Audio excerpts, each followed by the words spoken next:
रुहतु आज किसी यही घटी जो पूरा गाँ डरी जाइए। मु बाहर अच्छी कहीं बाहर नथिबारु बहुत डर लगुच चारिआड सुनसान होके एरिया।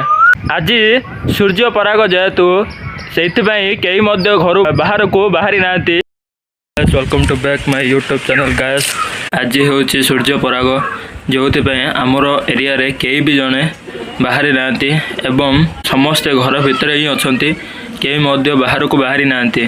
तो ये देखो सांग मैंने कई ना पदारे आउ पूरा चारिआड सुनसान ही अच्छी जेहेतु आज सूर्य पराग तेणु एठारे कई ना।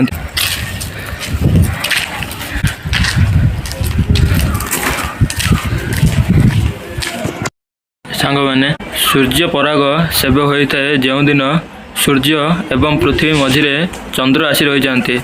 यह इंग्रेजी रे इक्लिप्स बोली कहा जाए एवं यह आम भारत में सूर्य पराग बोली कहा जाए। आज सूर्य पराग जोगु आम ग्रामर दृश्य यही अच्छी एवं आपण माने कहतु आपण मानकर ग्राम रे यार दृश्य किभली होइछि।